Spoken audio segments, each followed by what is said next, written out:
de la police nationale dite congolaise. Mon général, le chef de département, le commandant commissariat Hubert, le commandant CIAT de police, SD, Antenne, tous sont présents pour la réunion de ce jour. L'officier du jour, commissaire supérieur pour la Napala, le direct. Armes Armes pied. Bon, t'es la mission.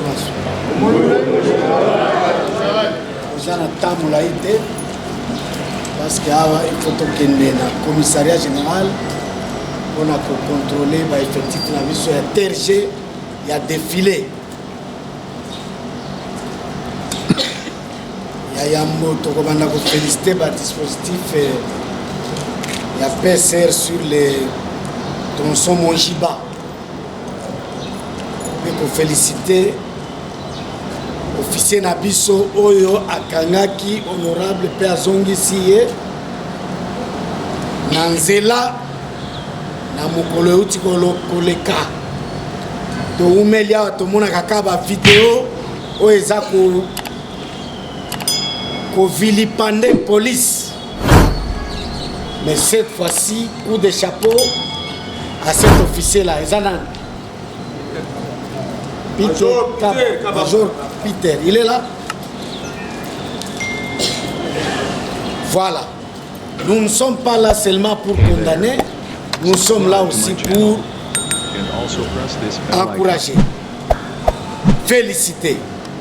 Et cet officier, Bolukaye, a Sengeli Naena, vice-premier ministre et ministre intérieur, pour une sanction positive. Est-ce que tu es voilà quelqu'un qui vient nous tirer de la honte. Dans ma vidéo, Oyo et Sirkilaka, comme si Batwa Tindami Biloko. Et à propos, il faut chacun de nous, officier, il doit savoir jouer son rôle. Comment est loko ya mabete ezoleka eloko liboso na yo, salité za liboso na yo. C'est comme si tu n'es pas là. Mais tu perds ta valeur. Eza valeur na onde ozo silisa. Aussi sa carrière na yo, aussi sa valeur na yo. Ya mutu mususu te batwana maïli ko ça la part des choses. Tala mukili mobibaso ba batala ka commentaire babi. Voilà un peu un policier. Donc la police peut aussi faire quelque chose. Et si chacun de nous poser un acte comme ça, on ne va pas transformer cette ville. Mais si on voit des actes comme ça, état lioté. Non. Non. On ne vous demande rien que ça. Rien que ça, un peu de valeur, bon moto. Bon moto. Partout où tu seras, tu dois défendre ça.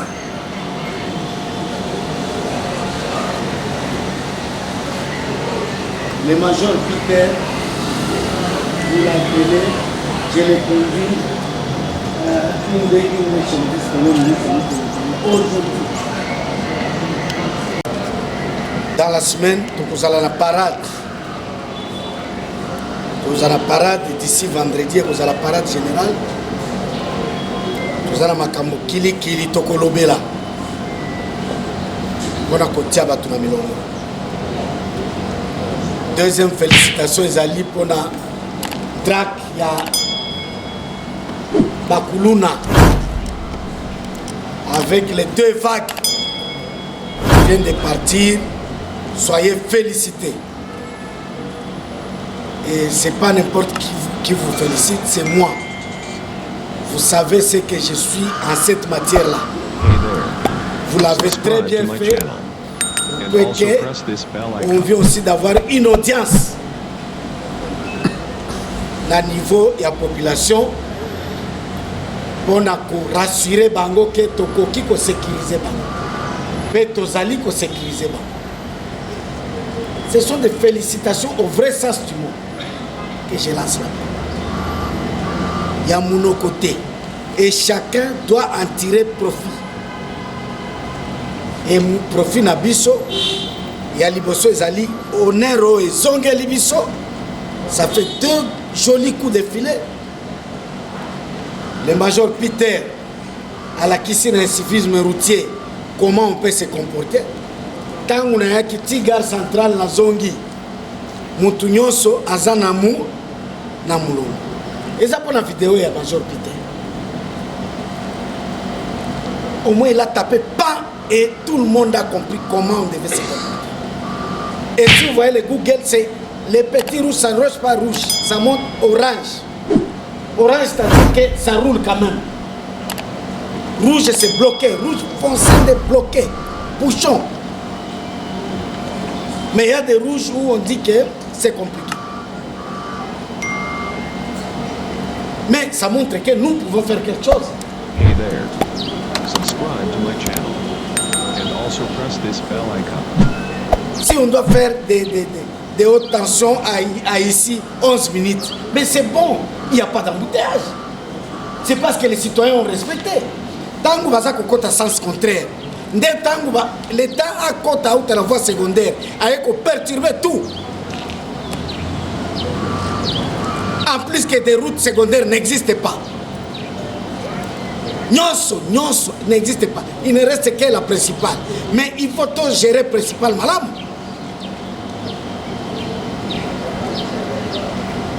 Secondaire nyonso maboulou. On vous dit partout vous êtes appuyé la PCR. Dans quel sens?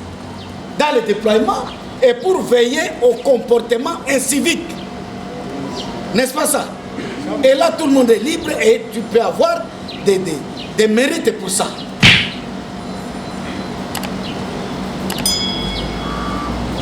Si je vous ai appelé, c'est parce que c'est vous qui avez les commandements avec moi. Le commandement, c'est un tout. C'est un tout, mais qui se décline selon les échelons. Subscribe to my channel. And also press this bell icon. Voilà pour ce qui est de la deuxième félicitation. C'est ces différents convois, ces différentes vagues de transfèrement de Kuluna vers Kanyamakasisi. Vous avez commencé par la prison n'a pas bien vu parce qu'ils sont en prison. Mais ça a déjà aidé à atténuer. Maintenant, ils voient comment ils quittent. Là, ils sont sûrs que tout ça. Mais en plus, ils vont voir lorsqu'ils vont être condamnés parce qu'ils ne feront pas la prison ici.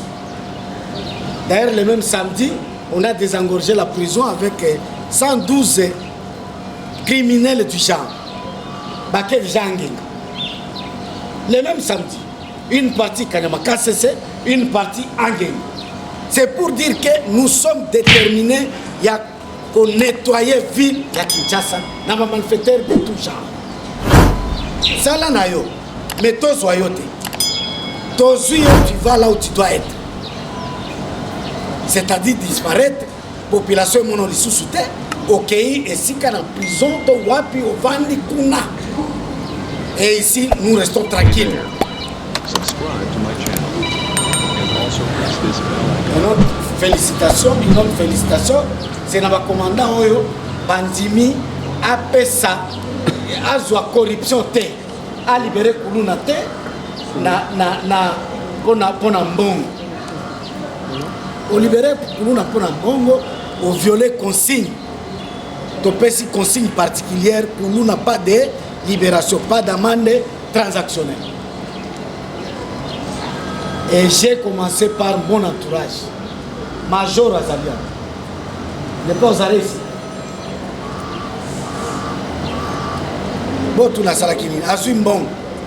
Yakulun. Donc, effort nous autres à sala, c'est pour que lui ait l'argent. Et que la population continue à être dans le désespoir. Il est en train de payer et il va continuer à payer. Est-ce que je me fais comprendre? Oui, là, on n'a pas deux solutions. Vous faites votre cachot, votre prison, et votre honneur, vous perdez. Je crois que tu es local. Ça, la caca, maintenant, découvrir, yo, si je commence par les gens qui sont à mes côtés. Bongo yo, kuna solitali. Moto et kangami et gain à fourrière. Au toucher, kuna, tu as des séries. Tu touches là-bas, tu as des séries. Te suspendre, c'est au bout du stylo comme ça. Au bout du stylo, c'est seulement le stylo. Tu vas commencer à expliquer jusqu'à chez les papes. Mais moi, j'aurais déjà tenu le stylo. Yo, ok, on peut s'occuper par pas. Ou bien dans la sortie. Parce que parfois, vous ne comprenez pas. Quand on touche les stylos comme ça, va te faire ça. On doit avoir une attitude pour lever une affaire. Tous les menaces à Mangoué ou à la Pouva. Tous les menaces à Yamoutia. Tous les menaces à Mangoué. Mais il faut une méthode de travail. On doit parler le langage unique. Est-ce qu'on se fait comprendre? Oui, mon général. Au besoin de la Madeleine, tu dois rentrer avec ça dans ta tête. Même au salaire, il y a un peu de temps. Il y a un peu de temps. On a un kika, mais oyo soki na yoki, la plume est là.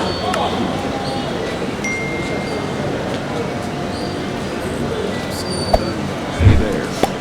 Et c'est chaque mandat pour les niveaux. And also press this bell icon. Voilà les trois félicitations. Par lesquelles vous allez commencer. Et vous ne savez pas combien ça tourne et change. Combien ça répond. Combien vous retrouvez votre place dans la société. Je suis venu ici, je vous ai dit, je n'ai pas trouvé. La police n'a pas d'audience, la police n'est pas écoutée, la police n'est pas considérée. Je vous ai dit, mais il fallait tout faire pour que la police soit écoutée. Et voilà que nous venons d'être écoutés. Et on doit être écoutés. On doit l'assumer. Et Motorola nous les a. Okima Motorola, c'est quoi l'ingini? Ezana unité au Kosombate, Ezana unité. Seulement être à l'écoute que Makambo Ezana secteur na yo, que tu portes ça, il faut porter ça. C'est pourquoi vous êtes commandant. Il faut porter ça. Quand vous fouillez vos responsabilités, c'est pas normal. Et aujourd'hui, jusque jamais, le système de travail change.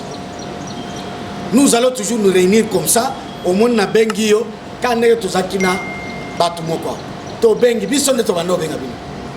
J'étais alors pétro. Vous savez comment on travaille. On se retrouve de l'autre côté pour aller en Vunamanen. Ce n'est pas avec vous. On se retrouve et la criminalité baisse avec cette visibilité de la police. N'est-ce pas ça? Et vous voulez qu'on fasse quoi? Et quand on commande comme ça, c'est tout le monde. Que ce soit la PC, que ce soit son Babengio au Kokende.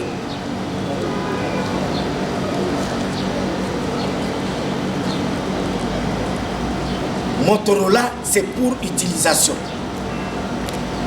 Et ça,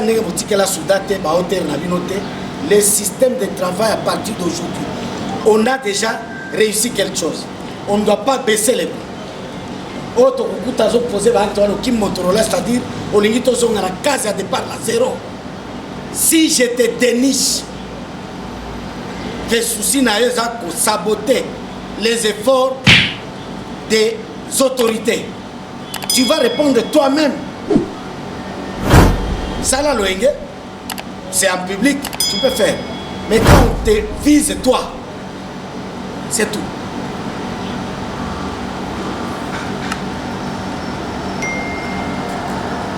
Unité et la kananani ya moto, track ya moto na bombe. Tigre.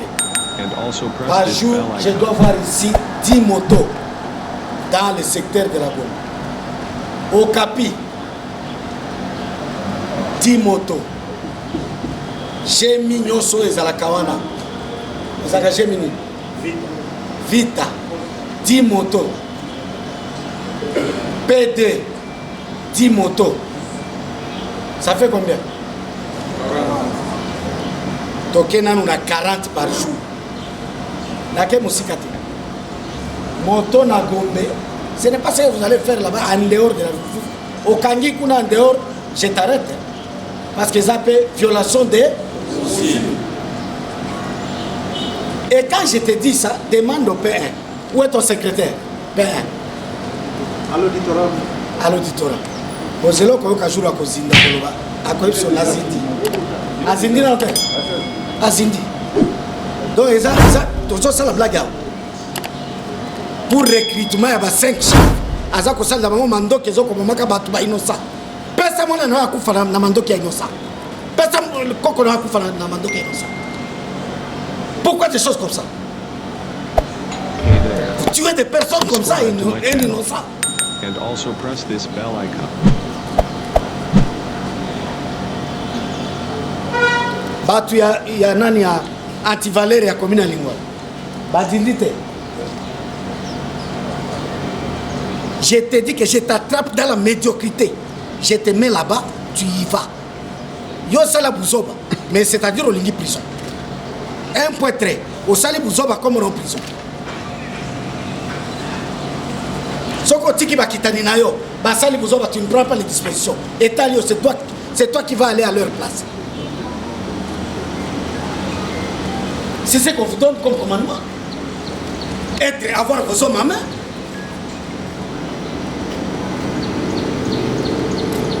J'ai dit la fois passée qu'il n'y a pas de tracasserie. Quand nous avons parlé, Batoubakei, mais on invite tout le monde à faire correctement les choses. Au Kokamata, vrai Koulouno a déranger la population.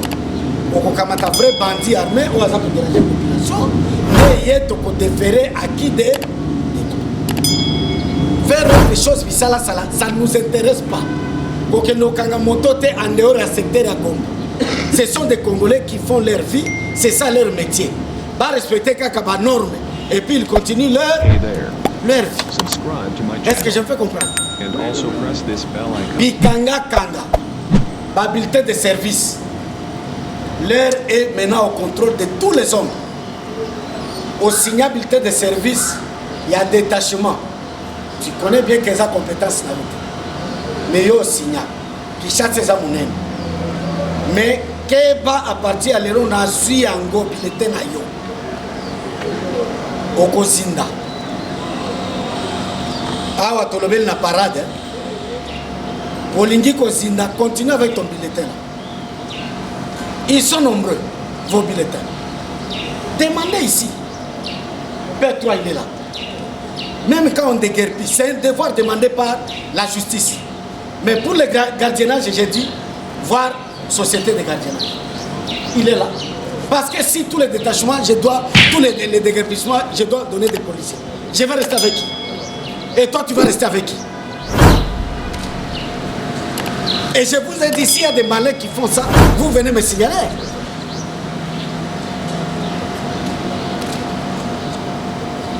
Vous avez des baisses, les antennes, vous êtes là. C'est pourquoi vous êtes venus. Au comment on va dire qu'on a commandé un élément allié bango dans votre détachement. Vous ne dites rien. Bientôt c'est votre mise en place. Ok, on a antenne qu'on a nana de la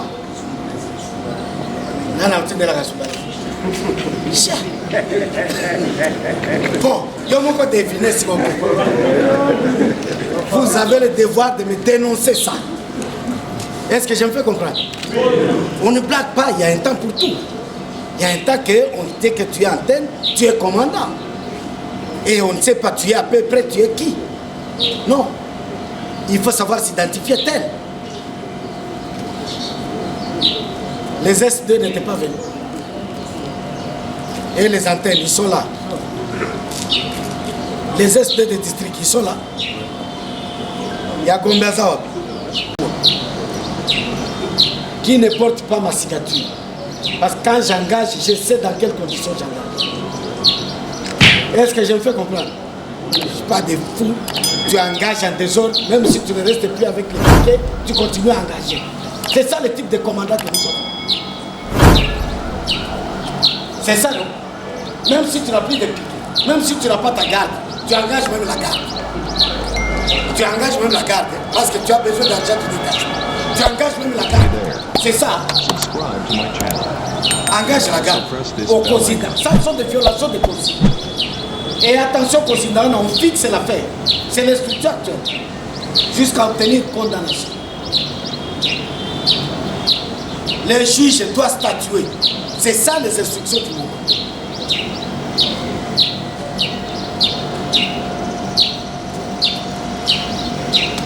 Nous avons dit, alors, vous avez ce qu'on appelle la tâche quotidienne. Aujourd'hui, après cette parade, je vois 40 motos ici. Quand je les consigne, je ramène chez le colonel Ligo pour la bonne comptabilité. Commandant, rien ne quitte là-bas. Et les arrestations, même les passagers, parce qu'il y a des jeunes filles ici, elles ont des rendez-vous, tout ma colo, elles sont pendant la moto à des autres. Il faut arrêter même toutes ces filles-là. Est-ce que je me fais comprendre? Oui. Toutes ces filles-là qui montent des motos là en ville, qui vont dans les appartements là-bas, toutes ces filles, il faut les arrêter. Ne m'emmenez pas seulement la moto. Et les conducteurs, et tous ceux qui montent ces motos-là. Et vous allez arriver, vous commencez à marchander ça, à négocier. Ah, qu'est-ce qu'il y a à négocier? Si vous voyez des motos, sont ces filles-là, Azak Kakaboye, Azok Kendoa.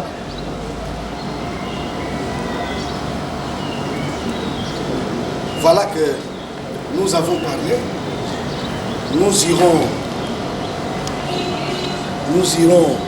Nous allons là-bas. Après là-bas, j'aurai un briefing avec les commandants au niveau des districts, bataillons. Ça, c'est après les contrôles au commissariat général. C'est pour un briefing particulier. Je crois que je me fais comprendre. Après ici, nous allons tout droit, chacun des commandants contrôle ses effectifs. Celui à qui on a demandé 30, j'appelle son unité, il me présente 30. Kakawan, Makamopezo Bandawan. Kakawan. On ne peut pas venir donner les ordres comme si on donnait les ordres aux arbres. On donne les ordres aux commandants.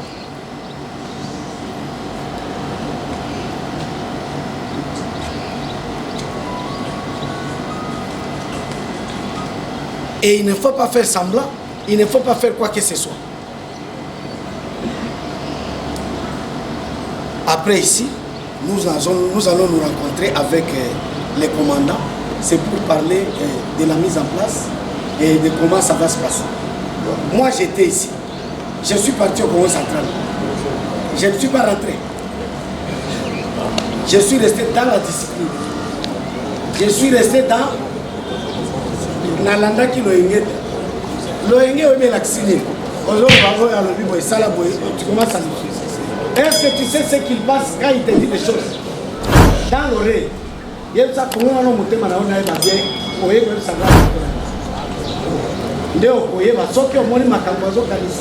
Quand il te dit des choses, on le va tirer là dans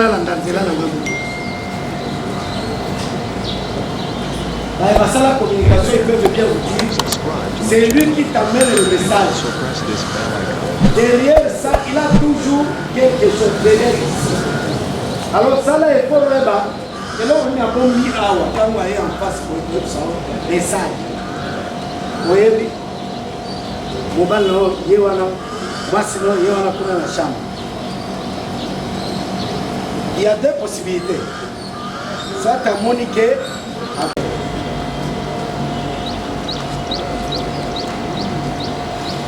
Il y a déjà ici, que je vois aussi, on n'a pas voulu qu'il soit là. Même dans cette mise en place, il ne pouvait pas être. Mais ils sont là. Le travail défend l'homme. Dieu défend l'homme. Est-ce que Toyokani? Ok. J'ai terminé. Armée. Le rang au commissaire provincial.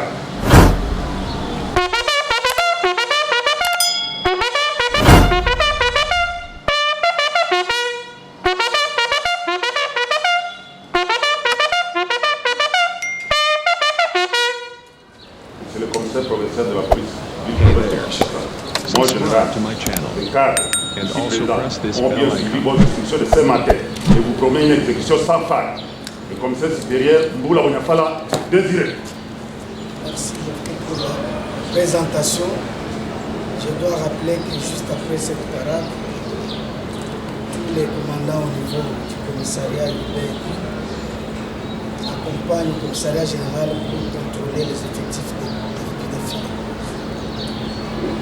Les antennes, sous-antennes et les chefs S2, même les S2 de district. Chacun amène 10 koulouna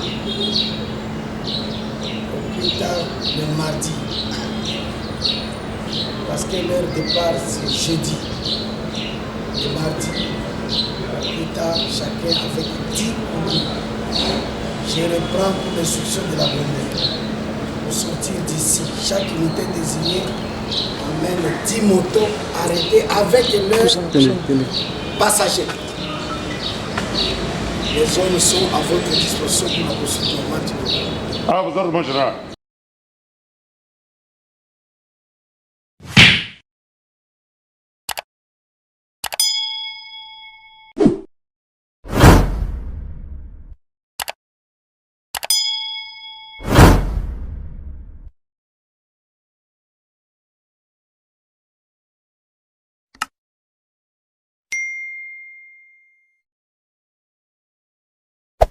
Hey there.